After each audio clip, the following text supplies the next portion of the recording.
Entre los relatos más famosos de todos los tiempos figura la historia del Jardín del Edén.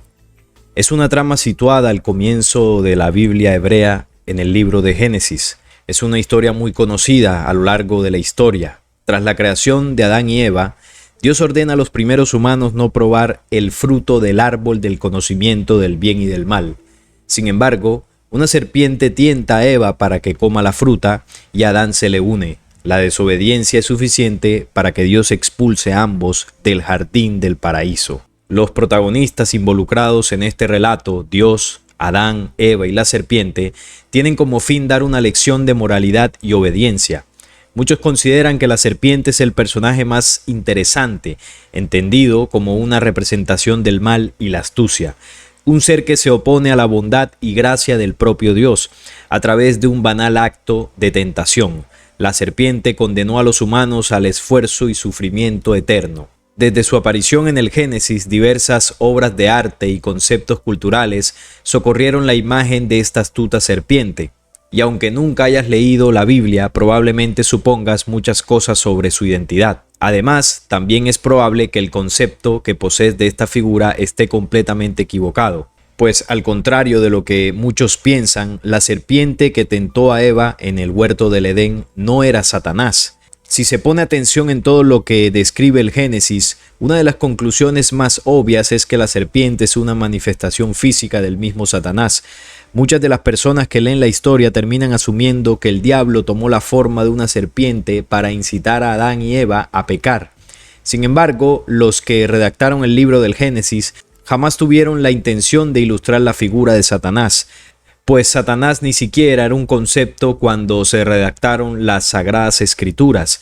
Los expertos en arqueología bíblica estiman que la figura de Satanás apareció entre 1 y 2 siglos antes de Cristo, y el libro del Génesis se escribió mucho antes, probablemente en el 950 antes de Cristo. Una afirmación así parece contradictoria, sobre todo porque el término Satán aparece en repetidas ocasiones por toda la Biblia hebrea. Sin embargo, en hebreo antiguo el término Satán poseía un significado simple: enemigo o acusador. De hecho, en el Antiguo Testamento varios personajes son referidos como el Satán, y mucho tiempo después en la tradición judía surgió la idea sobre un poderoso gobernante de las tinieblas llamado Satanás.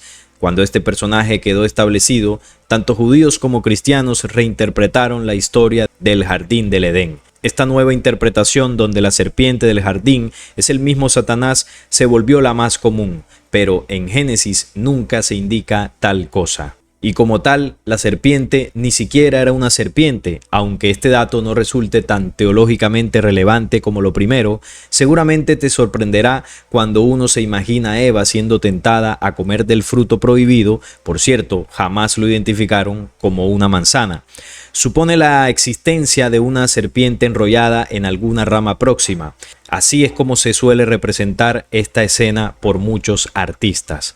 Pero la serpiente que tentó a Eva probablemente ni siquiera era una serpiente, al menos no como lo imaginamos. Resulta que el término hebreo plasmado en el Génesis era Nahash.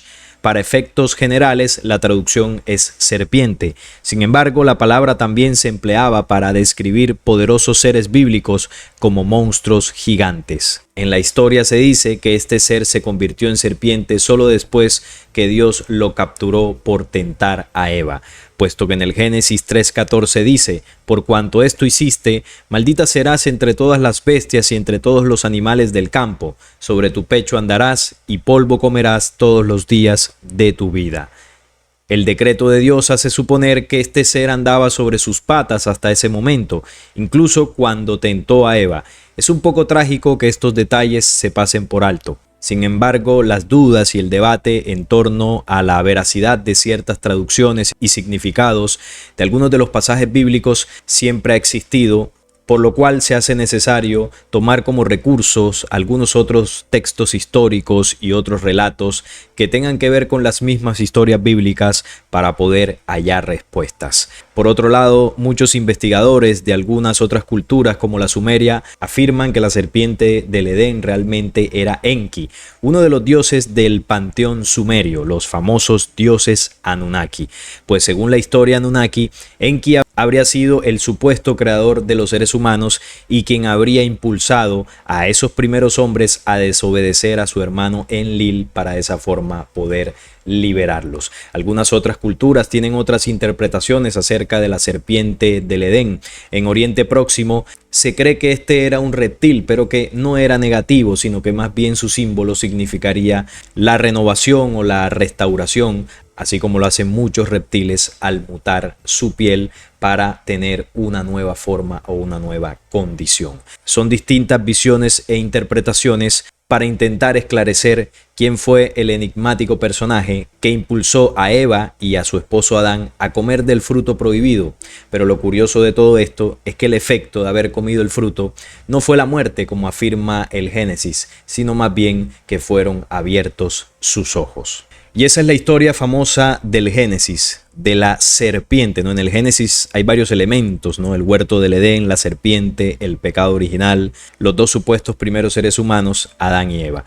En este caso estamos analizando quién fue la serpiente que tentó a Eva. Ya conocemos la versión oficial, que esta serpiente habría sido Satanás, que se opuso a los mandatos de Dios para hacer caer a los seres humanos en el pecado. Y algunas otras culturas e historias sugieren que son algunos otros personajes, como el caso de la historia sumeria, dicen que fue Enki, que esto lo hizo para ayudar a los primeros humanos a salir del yugo de su hermano malvado Enlil. Lo cierto es que en torno a esta historia hay muchas incógnitas, pero una de las cosas que nos ayuda a comprender y a desentrañar todo este misterio que ocurre en el Génesis es cuando se comprende que el personaje que se cree que es Dios desde el Antiguo Testamento, ¿no? Desde el Génesis, conocido como el Señor Jehová, es realmente un falso Dios. Un ente extraterreno que en el remoto pasado se presentó ante los seres humanos como un Dios, como el Dios verdadero. Pero gracias a distintas investigaciones, interpretaciones de los textos antiguos y también los datos recopilados de muchos otros libros diferentes al documento bíblico, hemos podido comprender que lo que se manifestó en el Antiguo Testamento como un ser divino, un ser superior, es realmente la manipulación de una organización extraterrena negativa hacia la humanidad terrestre. Teniendo esto como base, surge una duda muy importante, porque si analizamos, quien hace el mandato de prohibirle a Adán y Eva el comer del árbol del conocimiento del bien y del mal es Jehová Dios. Y la serpiente les dice que pueden comerlo, que no va a pasar nada, sino al contrario, sus ojos serán abiertos. Entonces uno se pregunta, porque lo que hemos aprendido es que quien da la orden de prohibir a Adán y Eva comer del árbol del bien y del mal es Dios. Y se supone que Dios sería el bueno de esta historia. Pero por otro lado está la serpiente que les dice que sí pueden comer y que no va a pasar nada, sino que serán abiertos sus ojos. Y nos han dicho en esta historia que la serpiente es el malo. Pero entendemos que Jehová es un falso Dios. Por lo tanto, aquí el malo de la película es aquel que prohíbe acceder a los seres humanos a un árbol que les dará el conocimiento de la ciencia del bien y del mal. Por lo tanto, cuando aparece un personaje que invita a los seres humanos a violentar el mandato de un falso Dios y a incitarlos a que se alimenten de ese conocimiento para que puedan ver, para que puedan despertar, quiere decir que la serpiente realmente no es el malo, sino todo lo contrario, es positivo y fue el que impulsó a la humanidad a dar ese paso y por eso pudieron ver. Entonces aquí hay como una contradicción que en el análisis que vamos a hacer vamos a esclarecerla para que entendamos quién realmente es la serpiente del Edén. Pero lo primero que vamos a hacer es recordar lo que sucedió en el Génesis capítulo 3 y esta es la desobediencia y caída del hombre, así se titula. La serpiente era más astuta que cualquiera de los animales del campo que el Señor Dios había hecho. Y dijo a la mujer, ¿con que Dios les ha dicho, no comerán de ningún árbol del huerto? La mujer respondió a la serpiente, del fruto de los árboles del huerto podemos comer, pero del fruto del árbol que está en medio del huerto, Dios ha dicho, no comerán de él ni lo tocarán, para que no mueran. Es decir, la advertencia de este falso Dios era que si Adán y Eva comían de ese árbol, iban a morir. Y la serpiente le dijo esto a la mujer, ciertamente no morirán, pues Dios sabe que el día que de él coman, se les abrirán los ojos y ustedes serán como Dios, conociendo el bien y el mal. Cuando entendemos esta cita y comenzamos a leerla, cambiando la perspectiva que hemos tenido siempre de que Dios es el bueno, el Dios del Antiguo Testamento es el bueno y la serpiente es el malo, cambiando eso, empieza a cobrar sentido. Hagan el ejercicio cuando tengan la oportunidad de leer esta cita, cambiando ese paradigma, y esto lo van a entender mucho mejor. Porque miren lo que dice, voy a repetirlo, pues Dios sabe, es decir, ese falso Dios sabe que el día que de ese árbol coman, se les abrirán los ojos. Y ustedes serán como Dios, conociendo el bien y el mal. Es decir, que cuando esa humanidad inicial tenga acceso al conocimiento, a la ciencia del bien y del mal, ya no podrán ser más dominadas y manipuladas por esa falsa organización que se hizo pasar por Dios. Porque ellos tenían el poder en ese entonces, porque tenían el conocimiento. Por eso se lo prohibieron a esa humanidad inicial, para que ellos no se dieran cuenta de eso que ellos sí sabían, los falsos dioses. Entonces, ¿qué sucedió? Cuando la mujer vio que el árbol era bueno para comer y que era agradable a los ojos y que el árbol era deseable para alcanzar sabiduría, tomó de su fruto y comió. También dio a su marido que estaba con ella, y él comió. Entonces fueron abiertos los ojos de ambos, se dieron cuenta, pudieron ver, salieron de la inocencia y la ignorancia, y conocieron que estaban desnudos, es decir, estaban desprovistos de todo el conocimiento que Jehová les había prohibido. Y cosieron hojas de higuera y se hicieron delantales. Entonces, esta historia nos ayuda a comprender algo de la humanidad actual. Las élites o esa fuerza oscura que controla el mundo sigue prohibiendo a la humanidad el árbol del conocimiento, de la ciencia, del bien y el mal, para evitar que nosotros, al comer del conocimiento verdadero, nuestros ojos sean abiertos. Pero durante toda la historia han existido distintos mensajeros que provienen de la fuente del conocimiento original, que nos han advertido, nos han enseñado y nos han entregado conocimientos para que precisamente nosotros despertemos del sueño profundo del mundo y el sistema que ha esclavizado a la humanidad terrestre. Ahora, desde la perspectiva del mundo o de las élites que controlan, ¿qué son esos mensajeros que han traído el conocimiento de la verdad? ¿Cómo lo ven ellos? Los ven como opositores, como adversarios, los ven como el enemigo. Por eso los muestran como los malos. Y esa idea de que ellos son los malos se la han metido en la mente a las personas. Cualquier conocimiento, cualquier información que usted vea por ahí que va en contra de la teoría oficial, eso es negativo. Eso es mentira, eso es manipulación. Eso es lo que piensa la masa, ¿no? La mayoría de las personas. Por ejemplo, ¿cuál es la teoría oficial en las religiones? Que Jehová es el Dios verdadero de todos. ¿Y cuál es la verdad de eso? Que es un falso Dios, que es una fuerza contraria perteneciente a razas negativas extraterrenas que manipularon y se hicieron pasar por Dios. Esa es la verdad. Pero si usted esa verdad se la dice a cualquier persona que nunca haya escuchado de esto y que crea firmemente en la teoría oficial, ¿cómo lo va a ver usted? Lo va a ver a usted como esa serpiente que está intentando tentarlo para que coma de un árbol del conocimiento prohibido. Entonces usted es el adversario. Y eso en el sistema, en lo que está establecido, se ve como prohibido. Pero si usted logra que esa persona coma de ese conocimiento, la persona va a abrir sus ojos, se va a dar cuenta que ese conocimiento o ese árbol en el símbolo, todo estos son símbolos, ¿no? No es que hubiese existido un árbol literal, todo estos son símbolos para narrar una historia que sucedió hace miles de años, pero que se sigue repitiendo. Entonces esa persona se va a dar cuenta que ese árbol es bueno, su fruto es agradable y por supuesto se va a dar cuenta que no morirá, sino que saldrá de la ignorancia. Podrá ver y se va a dar cuenta de su desnudez, porque entenderá que antes no sabía, entenderá que antes tenía un conocimiento que era falso y se dará cuenta de todo aquello que le hacía falta. Se verá desnuda. Todo esto en el símbolo, no es que va a estar sin ropa, por supuesto. Entonces esta historia se repite. Y aquí lo que entendemos es que el que hace el mandato es un falso Dios y el que incita a los seres humanos a comer realmente es un mensajero o un portador del conocimiento de la verdad. para que los humanos pudieran ver. ¿Y eso cómo lo sustentamos? ¿Cómo lo entendemos mucho mejor?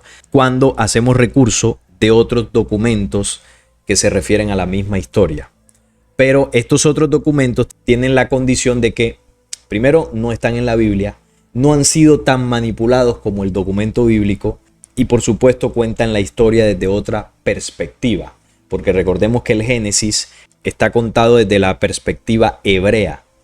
Los demás documentos que llaman apócrifos no tienen esa influencia cultural y no fueron tan incididos. Por eso se puede sustraer mucha información y conocimiento que sigue fiel a la verdad en algunos documentos apócrifos. Por ejemplo, el libro secreto de Juan hace referencia a esta historia y nos dice: pero los gobernantes estaban delante de lo que ellos llaman el árbol del conocimiento del bien y del mal. Entonces, cuando aquí se refiere a los gobernantes, es lo mismo que el Génesis referencia como Jehová Dios. Jehová Dios es un grupo extraterrestre de razas negativas. Y aquí en el libro secreto de Juan los identifican como los gobernantes. Entonces ellos estaban delante de ese árbol prohibiéndolo para que los humanos no accedieran a él. Que es en realidad el pensamiento posterior iluminado. Imagínense lo que representaba ese conocimiento, ¿no? Un pensamiento de luz.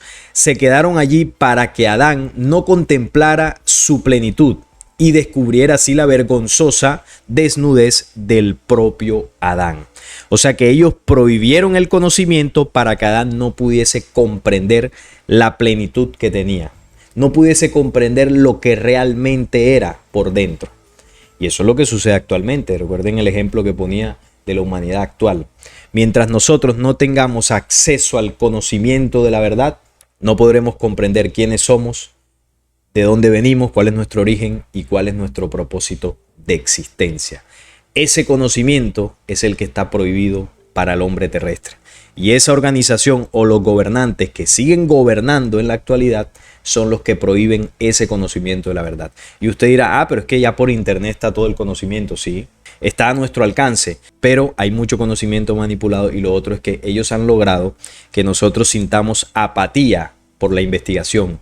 No nos guste leer, no nos guste indagar en documentos, no nos guste interesarnos por ciertos temas que nos entregarían las respuestas que hace mucho tiempo estamos buscando. Lograron captar nuestra atención para las cosas vanas que el mundo ofrece y de esa forma hicieron que perdiéramos el interés por lo esencial. Entonces ya ellos no tienen que prohibir el conocimiento ya está libre. Ahora es el ser humano que se acostumbró a la ignorancia y ya dejó de buscar. Y eso es lo más peligroso. Entonces dice el libro secreto de Juan que fue un documento dictado por el Cristo a Juan el apóstol. Miren lo que dice el Cristo: yo fui el que empero les hizo comer. En la versión oficial del Génesis es la serpiente y se dice en la versión oficial que la serpiente es Satanás, el opositor. Pero visto desde el punto de vista de la organización negativa, los mensajeros de la luz, o en este caso el Cristo, sería el opositor de ellos, porque ese programa de la luz es el que haría que los seres humanos despertaran si comían de ese árbol. Entonces es el Cristo el que hace comer a esa humanidad. Yo le dije al Salvador, Juan: Señor, ¿no fue la serpiente la que ordenó a Adán que comiese? Porque Juan tenía la versión oficial, ¿no? La que cualquiera de nosotros aprendió desde hace tiempo, de que realmente fue esta serpiente malvada la que incitó a la humanidad que comiera. El Salvador se rió y dijo: la serpiente les ordenó que comieran de la maldad, la preñez, la lujuria y la destrucción, para que Adán fuera de utilidad a la serpiente. Entonces aquí plantea algo interesante el libro secreto de Juan, y es que primero no es la serpiente malvada la que incita a Adán y Eva a comer del fruto del conocimiento. Realmente fue el Cristo. El Cristo como el símbolo para representar a los mensajeros de la luz que siempre han acompañado a la humanidad. Es decir, estos mensajeros que nos han contactado y visitado proceden de la fuente del Cristo, de las mismas jerarquías de la luz de las cuales Jesús provino y encarnó en este planeta para traer el mensaje de la verdad. Esos mensajeros han estado presentes a lo largo de la historia. Han sido los profetas del ayer y muchos que llamaron los ángeles mensajeros, que trajeron conocimientos para impulsar a la humanidad. Esos mensajeros provienen de la fuente del Cristo. Recordemos que el Cristo no es un ser humano como tal. Jesús fue el hombre que encarnó hace 2000 años y este hombre contenía la esencia del Cristo en su ser. Él encarnó la esencia crística. Pero el Cristo es una ley universal, el mismo libro de Juan lo explica, ¿no? Es una de las leyes del origen. Entonces, cuando un hombre logra encarnar el Cristo plenamente en su ser, puede entregar el mensaje de la verdad. Y ese hombre en el símbolo es como si fuese el Cristo hablando a través de él, que eso era lo que era Jesús. Cuando Jesús hablaba era el Cristo, la fuerza crística en ese hombre impregnando el mensaje en los corazones. ¿Por qué explico someramente esto? Porque muchos me han dicho cuando menciono esta parte, oye, pero ¿cómo así que fue el Cristo? ¿Cómo así que fue Jesús el que hizo que comiese Adán y Eva si Jesús no había nacido? Jesús nació muchísimo tiempo después. Entonces, para que se comprenda que no fue Jesús en esa época, el hombre que vino hace 2000 años, sino fue el Cristo a través de un mensajero de la luz. Entonces, no fue esa serpiente mala, fue el programa de la luz advirtiendo a la humanidad, pero el Cristo advierte de que existe una serpiente negativa que fue la que manipuló a la humanidad para que comieran de la maldad, la preñez, la lujuria y la destrucción, para que esa humanidad fuera de utilidad a esa serpiente negativa. Es decir, advierte de que en este planeta hay una organización que es conocida como la serpiente, y esa es la que ha manipulado a la humanidad para que seamos sus esclavos. Entonces aquí están planteados los dos bandos, ¿no? Está el bando de la organización negativa reptiliana, que es conocida con el símbolo de la serpiente, y por otro lado está las fuerzas y jerarquías de la luz, que en el Génesis, en la versión oficial, se les colocó el símbolo de la serpiente, ¿no? Para que los viéramos como los malos. Sin embargo, la luz también tiene un símbolo asociado a la serpiente. Para entender mejor este punto, les recomiendo el video que hice ya hace algún tiempo, que le llamé La verdad del culto a la serpiente, y ahí profundizo muchísimo más ese tema. Entonces hablemos de la primera organización, ¿no? La negativa, que tiene el símbolo de la serpiente. Esta sí es la serpiente rastrera y negativa. En el Apocalipsis 12:3 nos dice: también apareció otra señal en el cielo, he aquí un dragón escarlata. Apocalipsis denuncia de que esa organización tiene el aspecto o se representa con el símbolo del dragón por sus características rastreras, iracundas y sobre todo instintivas.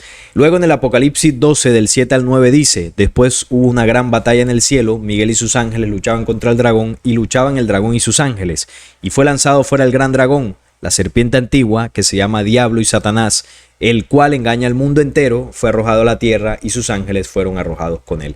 Aquí está la denuncia del Apocalipsis cuando dice que ese dragón que apareció en el cielo como organización extraterrena fue lanzado a la tierra, y en la tierra se le conoce como la serpiente antigua. Ahora vamos a ver qué significa la serpiente antigua, que se le ha conocido como Diablo y Satanás.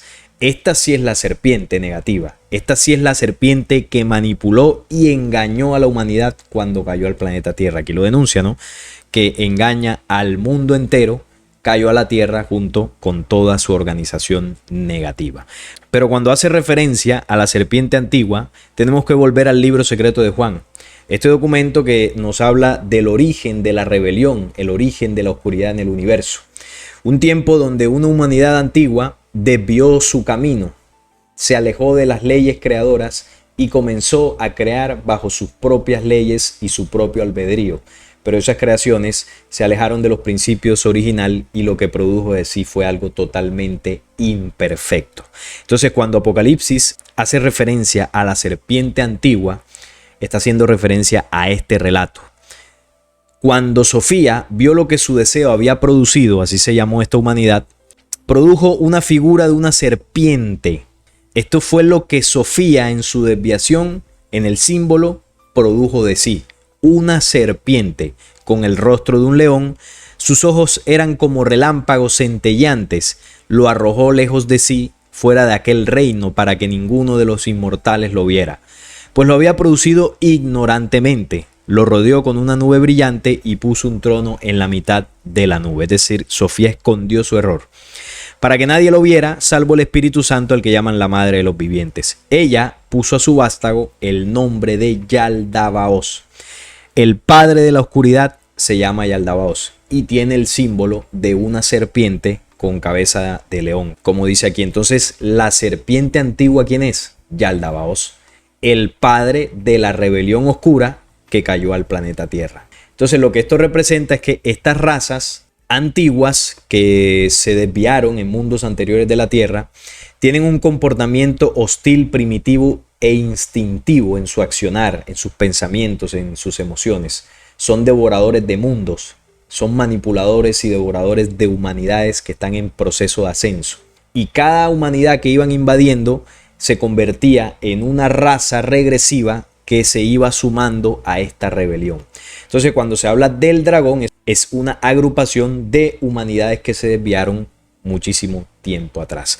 Y ese es el propósito de esta rebelión cuando llegó a la Tierra. Primero, hacerse pasar por Dios para que los seres humanos de alguna forma los veneraran y también les tuvieran pánico, les tuvieran miedo.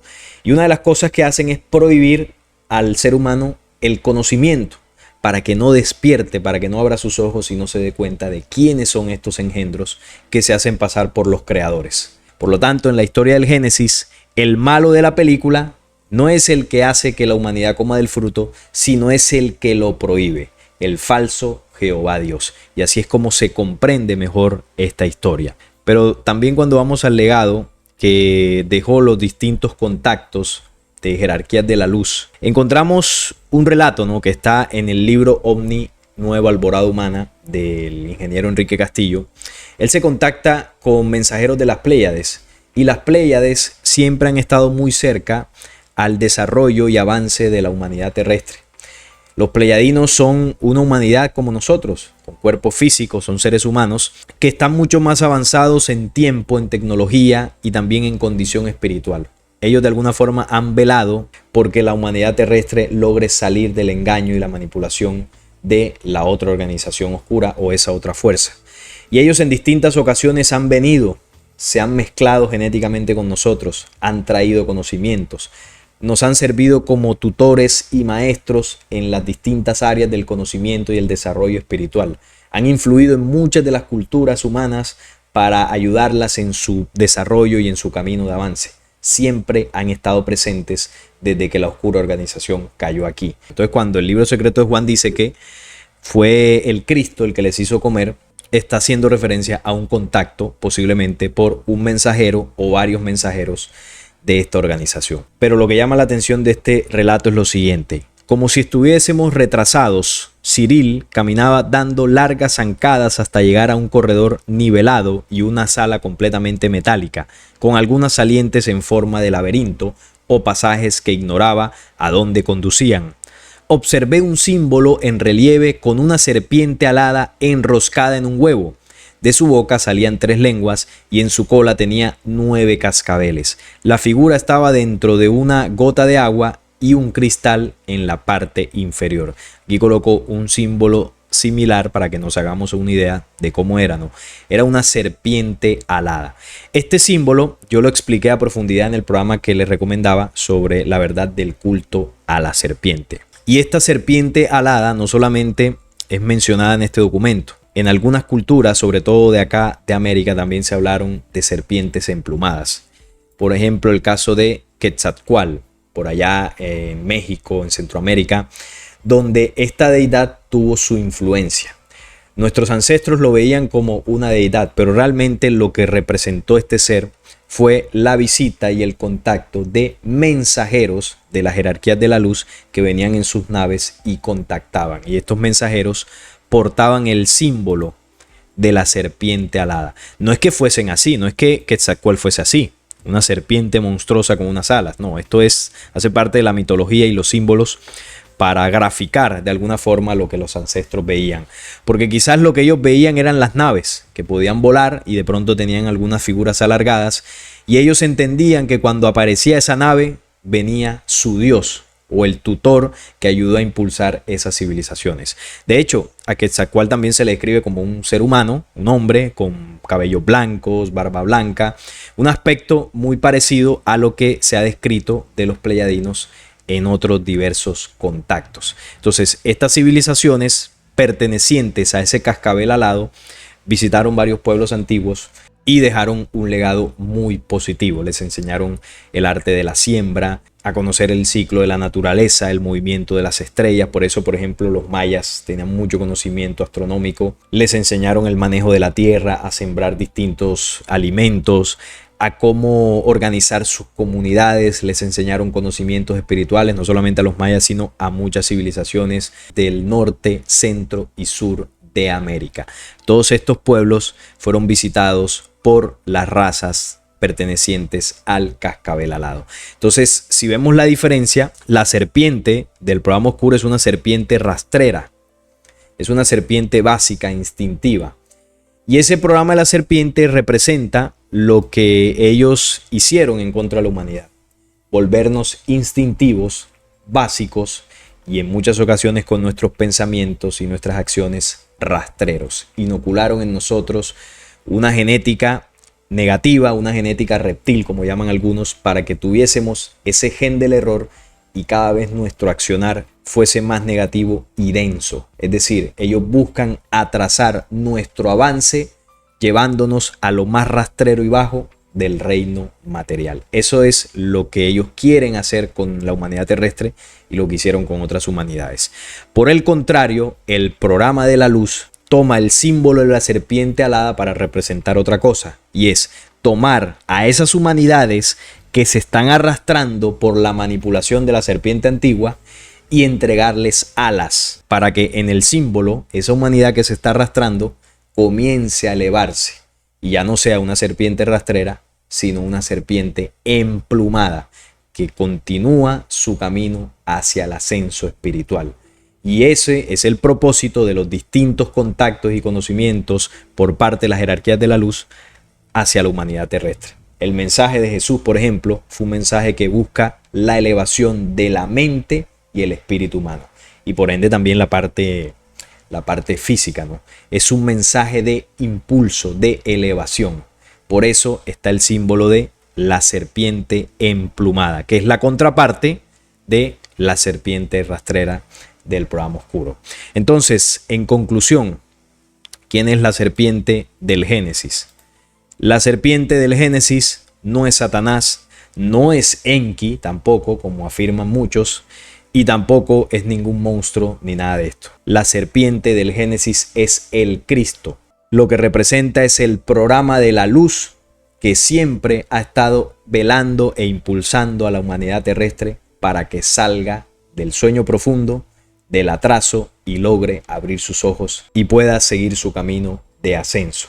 Eso es lo que realmente es la famosa serpiente del Edén, que le pusieron serpiente y le pusieron que era Satanás para desvirtuar ese plan del despertar humano. Y el falso Dios que lo prohibió, lo que está representando realmente es la organización negativa que siempre ha buscado detener el avance humano. Y lo siguen intentando, porque esto es una historia del Génesis, un libro muy antiguo, pero que se sigue replicando en la actualidad. Y ese es el misterio de la serpiente del Edén. Y ahí desaparece el pecado original. No cometimos ningún error como humanidad comiendo de ese conocimiento. Todo lo contrario. Gracias a esa acción pudimos abrir los ojos, pudimos entender muchas cosas, y si no fuese por eso, la humanidad hoy en día estuviese peor de lo que ya estaría. Por eso es importante siempre comer del conocimiento, para que sigamos abriendo nuestros ojos. Eso va a permitir que el camino de ascenso en cada uno de nosotros nunca se detenga. Bien, y este era el video que quería compartir el día de hoy con ustedes. Les recuerdo seguirnos en todas nuestras páginas. Tenemos una fanpage en Facebook, ahí nos pueden seguir, pueden darle like. Y ahí vamos compartiendo también los videos en este canal. También suscribirse, dejar su like si les gustó y compartirlo para que llegue a muchas más personas. También recordarles que estamos en Spotify. Seguimos montando los programas a modo de audio. Ahí también nos pueden seguir, pueden suscribirse y nos apoyan de esa forma también en Spotify. Y por último, agradecerle a todos los miembros del canal que se han venido sumando y con ese aporte nos ayudan y nos impulsa. Les envío un fuerte abrazo a todos y nos estamos viendo en un próximo video.